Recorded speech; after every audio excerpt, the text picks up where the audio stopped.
The space lanes of the planet Euceron were jammed with vehicles. In the upper atmosphere, large transports and sleek passenger liners chugged in orbit. 14-year-old Anakin Skywalker swerved the Galen starfighter to avoid a cruiser trying to cut into line waiting to land. "Watch it, you gravel maggot!" he yelled, even though he knew the pilot couldn't hear him. Beside him, his master, Obi-Wan Kenobi, cleared his throat. I know, Anakin said. "Feel my anger and let it go. But do I have to be a Jedi all the time, even in space traffic?" "You are a Jedi every moment," Obi-Wan said. "Even when another cruiser is sneaking in to your right." "What?" Anakin wrenched his attention back to his piloting. A Silver Star cruiser was attempting to nose in. Anakin swerved to the left and then slid neatly into the empty slot ahead. Obi-Wan leaned back in his seat. "If you allowed someone to cut in line, we would lose 5 minutes' time. Would that be so bad?" "I guess not," Anakin said. Anakin saw his master's point. That was the trouble. Obi-Wan always made sense.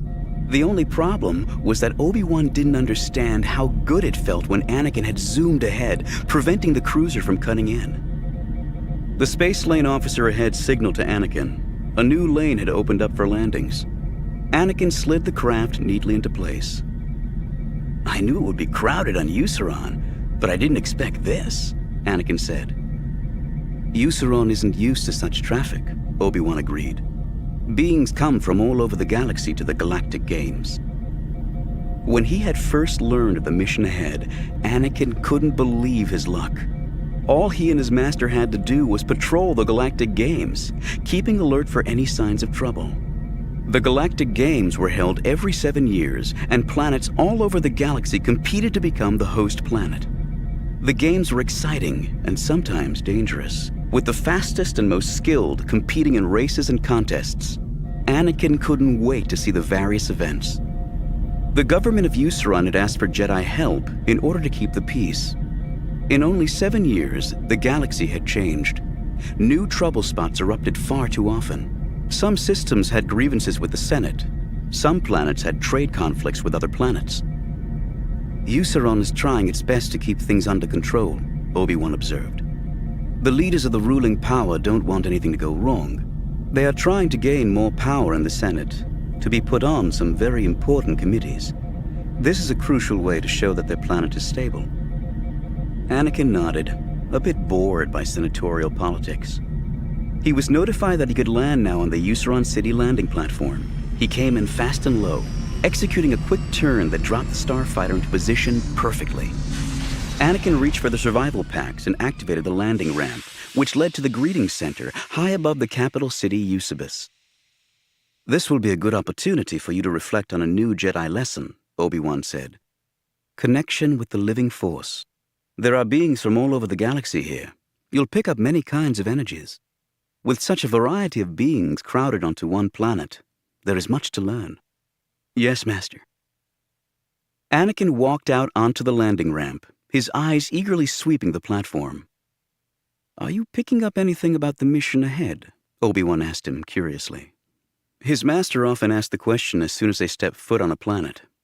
Sometimes he even asked it before they landed, if he sensed that Anakin was swept by intuitions about the mission to come.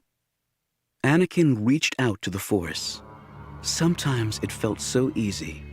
The Force was there, right within his grasp, and he could fold it around himself as easily as slipping into his travel cloak. "I don't feel darkness here," he said. "I feel tremendous energy. It's not all good, but it isn't dark. It's just life," Obi-Wan finished. "Emotion, expectation, hope, worry, excitement." They squeezed aboard a crowded turbo lift that brought them down from the greeting center to the surface of the planet. They spilled out onto the main boulevard of Eucebus. "Look around," Obi-Wan directed. "Tell me if you see anything out of the ordinary." The ordinary? There didn't seem to be anything ordinary in Euceron City. It was a city built entirely of plastoid materials, since there was no native stone. The buildings were brightly colored and no higher than 20 stories. Eucerons were a humanoid species with large domed heads and delicate limbs. They dressed in neutral colors, as if to offset their colorful structures. "There are security officers everywhere," Anakin said. "They're not in uniform, but they are patrolling." "Yes. Nicely observed, Padawan," Obi-Wan said. "Euceron has the largest security force in the galaxy for its size. The ruling power needs the security officers to keep the population under control.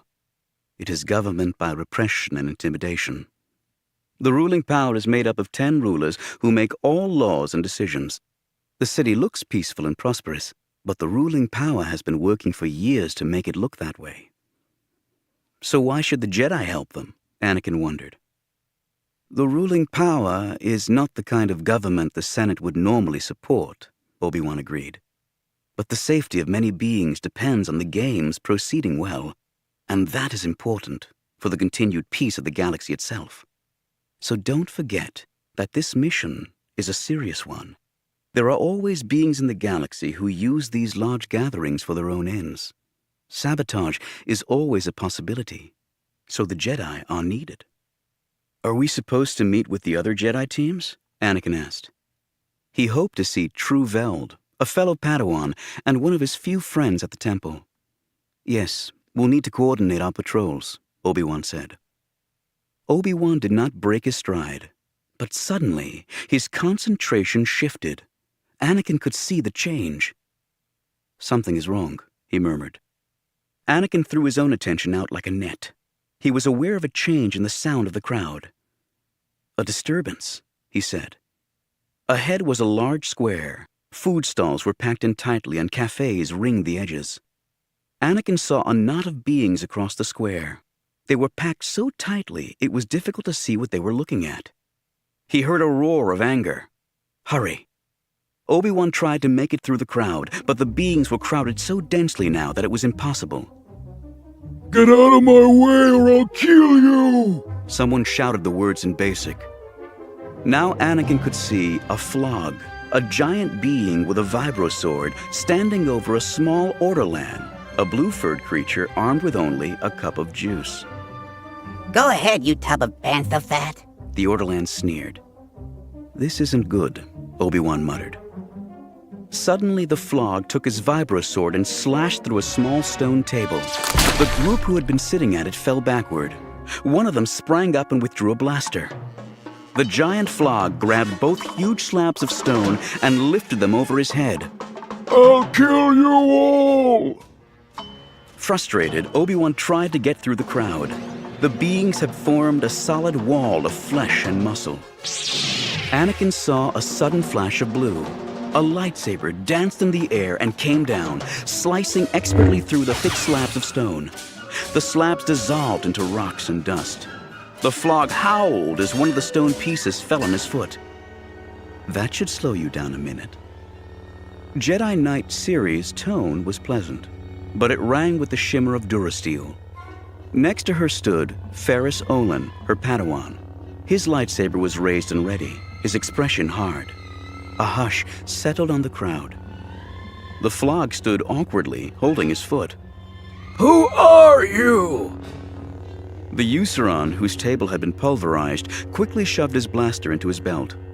"Ah, Jedi. Just defending myself," he muttered, backing away. The orderland nodded rapidly, his blue fur flying. "Easy in such crowds to bump by accident." "Exactly," Siri said. "So an apology is called for." "Sorry," the orderland said quickly. "By both of you," Siri said meaningfully, her gaze boring into the flog, who towered several meters over her blonde head. The flog hesitated. He was not accustomed to apologizing for his temper. Ferus Olin stepped forward. "Think twice, my friend," he said in a soft tone. "Then, think again." Anakin saw the admiration on his master's face at the coolness of Ferris's approach. A flare of jealousy rose inside Anakin. Ferris always knew the right thing to say and the right way to say it.